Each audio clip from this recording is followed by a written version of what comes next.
ایک خاتون کا فون آیا, وہ کہنے لگی میں حضرت مولانا طارق جمیل صاحب کے بیانات سنتی ہوں اور 4 سال سے ان کے یہی بیان ہے کہ صبر کرو صبر کرو, جوڑ جوڑ, صبر کرو جوڑ. اچھا وہ پہلے پورا میں آپ کو سناتا ہوں, پھر آپ کو مزہ آئے گا. اس خاتون کا فون آیا, وہ مجھے مولانا طارق جمیل صاحب سمجھ رہی تھی, مجھے سمجھ رہی تھی کہ میں نام ملتے ہیں, ابھی 2-4 دن پہلے کی بات. آج کل ویسے ہی فون میں کم ہی اٹھا رہا ہوں, میں نے کہا چلو اٹھا لو, تو مجھے کیا پتا تھا, ایک دم برسنا شروع ہو گئی. کہہ رہی ہے میں 4 سال سے آپ کے بیانات سن رہی ہوں, میرا گھر تباہ ہو گیا, میرا گھر اجڑ گیا, میرے برباد ہو گئی, میں یوں ہو گیا. تو میں نے کہا بیٹا یہ ان کا میاں کہیں دوسری شادی کر رہا ہوگا. اپنے آپ سے میں کہہ رہا ہوں, اپنے آپ کو بھی بیٹا کہہ سکتا ہے انسان, سمجھانے کے لیے نا, کہ تو یہ بیٹا باپ کی بات زیادہ سنتا ہے. تو میں اپنے آپ سے کہہ رہا ہوں بیٹا یہ کہیں شادیوں وادیوں کے بیان ان کے میاں نے سن لیے, اب وہ ہر وقت گھر میں شادی کی رٹ لگا کے رکھی ہوگی انہوں نے, تو اب یہ مسئلہ چل رہا ہوگا, پھڈا اس وجہ سے ہو رہا ہے. تو انہوں نے ٹھیک ٹھاک سنائی, میرا بیڑا غرق کر دیا, مجھے تباہ کر دیا, میں کب سے آپ کو کتنے دنوں سے نمبر تلاش کر رہی تھی. میں نے کہا سن لو, بیچاری دکھی ہے, تسلی سے اپنی بھڑاس نکالنے دو, پھر میں آرام سے پوچھوں گا ہوا کیا.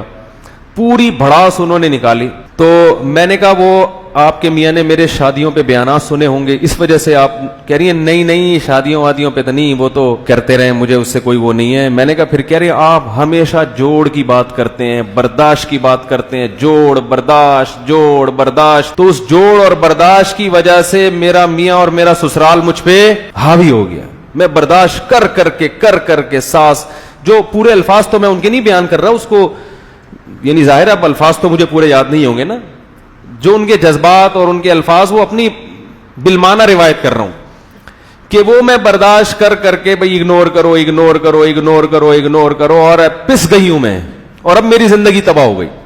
تو میں سمجھ گیا جوڑ کی بات کون کرتا ہے بھائی. یعنی ہم بھی کرتے ہیں لیکن زیادہ تر حضرت کرتے ہیں, وہ تو ماشاءاللہ کرتے ہی جوڑ برداشت. تو میں نے ان سے کہا, میں نے کہا دیکھیں وہ تو بیچارے, اس لیے بیچارے تو نہیں کہنے چاہیے لیکن بڑے عالم ہیں, لیکن ان کی نظر میں تو مظلوم ہی بن گئے نا. میں نے کہا وہ بیچارے بیان جو کرتے ہیں وہ اس کا یہ مطلب تو نہیں ہے کہ جہاں بعض صورتوں میں شریعت نے انتقام لینے کی اجازت دی ہے وہاں تو جائز ہے. تو میں نے کہا کہ وہ اس کا یہ مطلب نہیں ہے جو آپ سمجھ رہی ہیں. اب وہ کیا مطلب ہے وہ میں نے کہا کسی وقت بتا دیں گے. فی الحال میں آپ سے کہہ رہا ہوں کہ آپشن بی بھی ہے, آپشن بی بھی ہے کہ برداشت نہیں کرو. کیا خیال ہے؟ میں نے کہا اصل تو یہی ہے جیسے وہ کہہ رہے ہیں, کیونکہ آج کل جو معاشرے میں فسادات زیادہ پھیل رہے ہیں وہ عدم برداشت ہی کی بنیاد پہ پھیل رہے ہیں. لیکن اگر آپ کا معاملہ ایسا ہے کہ اتنا ظلم ہو رہا ہے کہ بہت ہی ظلم کی چکی میں آپ پیس رہی ہیں, تو آپشن بی بھی ہے. وہ کہہ رہی میں برداشت کر کے تھک گئی ہوں. میں نے کہا آئندہ سے برداشت بولو بھائی نہ کریں. میں نے کہا قرآن میں اللہ کا ارشاد ہے وَجَزَاءُ سَيِّئَةٍ سَيِّئَةٌ مِثْلُهَا, برائی کا بدلہ اسی قدر برائی. یہ اللہ نے اجازت دی ہے, لیکن اللہ نے آگے ترغیب کیا دی, فَمَنْ عَفَا وَأَصْلَحَ, جو معاف کر دے اور اصلاح کر رہے معاشرے کی, تو فَإِنَّ ذَلِكَ مِنْ عَزْمِ الْأُمُورِ, یہ بڑے دل گردے کا کام ہے, یہ بہت پیغمبروں کی سنت ہے. اس میں ایک ہمیں اس آیت سے کیا پتہ چلتا ہے کہ نمبر 1 کہ اسلام میں بدلہ لینا بھی بولو نا بھائی جائز ہے. ایک بات تو یہ پتہ چلتی ہے, بدلہ لینا بھی کیا ہے جائز ہے. نمبر 2 معاف کرنا افضل ہے, لیکن کب؟ فمن عفا واصلح, معاف کرے اور معاشرے کی اصلاح کرے. پتہ چلا معاف کرنے سے اگر معاشرے کو فائدہ ہو رہا ہے پھر معاف کرے, فائدے کے بجائے نقصان ہو رہا ہے تو پھر معاف کرنے کی ترغیب. بھائی بول لیں اتنی خوبصورت بات کی ہے میں نے, اللہ نے کی ہے, میں نے نہیں کی ہے. اسلام دین فطرت ہے. بعض دفعہ معاف کرنے سے فائدے کے بجائے کیا ہو رہا ہوتا ہے, نقصان ہو رہا ہوتا ہے. جیسے حدیث میں آتا ہے کہ اگر ایک صحابی نے پوچھا یا رسول اللہ مجھ سے اگر کوئی میرا مال چھیننے کی کوشش کرے میں کیا کروں؟ فرمایا نہیں دو. یا رسول اللہ وہ مجھ سے لڑتا ہے, فرمایا لڑو تم بھی. یا رسول اللہ وہ مجھے قتل کرنے کی کوشش کرتا ہے, فرمایا اس کو مار دو جان سے. آپشن بولو بھائی بھی, کیا کرو اس کو مار. پھر نبی نے ترغیب دی, فرمایا اس نے تمہیں اس لڑائی کے دوران قتل کر دیا تو تم شہید ہو, تم نے قتل کر دیا تو وہ جہنم میں. شہادت کا مرتبہ مل رہا ہے کس پہ؟ پھڈا کرنے پر. کیوں؟ یہاں معاف کرنا بھی جائز ہے. کئی ڈاکو چھیننے کے لیے آئے تو ضروری نہیں ہے کہ آپ لڑکے جان ہی دے دیں اپنی, ضروری نہیں ہے. لیکن ترغیب کس کی دی جا رہی ہے کہ لڑو اپنے حق کے لیے. کیوں؟ یہاں معاف کرنے میں اصلاح نہیں ہے, لڑنے میں اصلاح ہے. تم نے چھوڑ دیا, وہ آیا اور ایک دو پنچ لگائے اور مکہ بھی مارا اس نے, اور بندوق بھی ہے اس کے پاس. قتل کرنا جب جائز ہے جب بندوق سے آپ پر یعنی اسلحہ دکھا کے آپ سے لڑ رہا ہو. ویسے اگر مکے بازی ہے پھر قتل کرنا جائز نہیں ہے کسی کو. بھائی اصل آپ کو پتا ہے نا کہ آپ مار بھی سکتا ہے آپ کو, تو دفاع میں آپ اس کو مار سکتے ہیں. تو یہاں معاف کرنے میں اصلاح نہیں ہے, یہاں انتقام لینے میں معاشرے کی کیا ہے. کیونکہ اگر ان لوگوں کو آپ چھوڑ دو گے کل یہ کسی اور کا بٹوا چھینے گا. میں نیو کراچی میں امامت کیا کرتا تھا, وہاں کے لوگ جب کسی ڈاکو کو پکڑتے ہیں تو اس ڈاکو کی شہادت سے پہلے اس کے تمام صغیرہ کبیرہ گناہوں کو معاف کرتے ہیں. یہ ان کا اصول ہے. آپ چلے جائیں نیو کراچی میں, کوئی ڈاکو پکڑا جائے نا جس کے پاس بندوق ہو, تو وہ اس کے جتنے بھی کبیرہ اور صغیرہ گناہ ماضی میں علانیہ سرہ, ہاتھ سے گناہ کیے, زبان سے, آنکھوں سے, ہم جیسے دعا مانگتے ہیں نا اللہ میرے تمام صغیرہ گناہ کبیرہ گناہ جو چھپ کے کیے, جو علانیتاً کیے ہو, جس کا تعلق حقوق لباس سے ہو, جس کا حقوق, سارے گناہ اس کے کیا ہوتے ہیں. کیونکہ حدیث میں آتا ہے مومن کو کانٹا بھی لگتا ہے تو اس کے گناہ معاف ہوتے ہیں. تو سوچو جب نیو کراچی والوں کی چترول لگتے ہوں گے اس کو, تو کانٹے سے جب گناہ معاف ہو رہا ہے کہ وہ اس طرح مارتے ہیں, وہ اس طرح مارتے ہیں. میں نے وہاں خود دیکھا ہے کہ اس کو پھر مار مار کے نا, ایک موٹر سائیکل چھیننے والا ڈاکو تھا, اس کو پکڑا, ہم بھی وہیں موجود تھے, اس کو لوگوں نے مار مار کے پتھروں سے جو جس کے ہاتھ میں آ رہا ہے مارا اس کو. اور جب پولیس آئی ہے, تشریف لائی ہے پولیس کافی ٹائم گزرنے کے بعد, تو دیکھا کہ اس کی سانسیں چل رہی ہیں کہ نہیں چل رہی.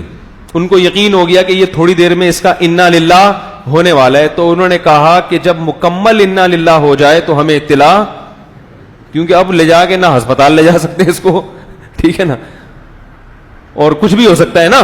تو اب تو مار دیا. ویسے تو پولیس کوشش کرتی ہے بھائی ڈاکو کو چھڑوائے لوگوں سے, تاکہ جو بھی عدالت میں کیس چلے اس کے اوپر. لیکن جب پولیس والوں نے دیکھا کہ یہ تو اب مر گیا ہے اور اب انا للہ اس کا ہونے والا ہے, تو انہوں نے کہا انا للہ ہی ہونے دو پورا اس کا. تو وہ نتیجہ پھر جب وہ ڈاکو کو مارا نا بہت زیادہ لوگوں نے, تو ایک صاحب میرے پاس آئے, ترس کھا رہے تھے ڈاکو پہ. کہنے لگے مفتی صاحب جمعے کا بیان کریں, بولیں لوگوں کو اللہ کا واسطہ ایسا تو نہ کریں بیچارہ. تو میں نے کہا ایسا تو نہ کرو کہ اس کو بیچارہ کہو, اس کو بیچارہ تو نہ کہو. ایک موٹر سائیکل کے چکر میں کتنے لوگوں کی زندگیاں یہ چھین چکا ہوگا, کتنی جوان عورتوں کو بیوہ کر چکا ہوگا, کتنے بچوں کو یتیم کر چکا. یہ ایک موبائل اور ایک بائک اور ایک گاڑی جو مال ہے اس سے لوگوں کی جانوں سے کھیلتے ہیں. یہ لوگ قابل ترس, ان کو معاف کرنے والا اس لائق ہے کہ اس کو چوک پہ لٹکا دیا جائے. جو ڈاکو کو پکڑ کے چھوڑ دینا, میری گورنمنٹ ہو تو میں اس کے لیے قانون بناؤں گا کہ ڈاکو تو نہیں لٹکے گا, تو پہلے لٹکے گا. تو نے چھوڑا کیوں اس کو؟ لوگوں کی زندگیوں سے کھیلنے دے رہے ہو آپ اس کو. اس قسم کے جو مجرمین ہیں قرآن ان کی معافی کی اجازت نہیں دیتا. ہاں ایک قرآن کہہ رہا ہے الا الذین تابوا من قبل ان تقدروا علیہم. کیا عجیب آیات ہیں, کیسا قرآن ہمیں گائیڈ کرتا ہے, کیسا بہترین انداز سے تربیت کرتا ہے.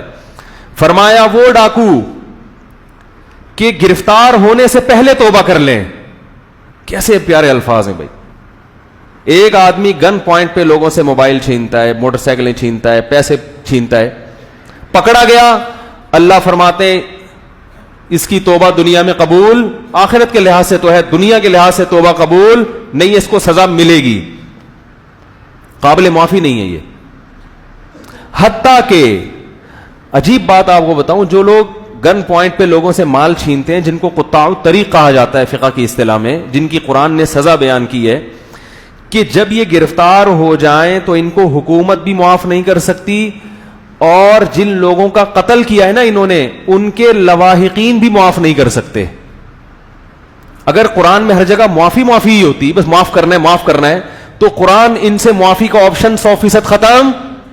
یعنی گورنمنٹ کو اجازت نہیں ہے معاف کرنے کی ایسے ڈاکو کو.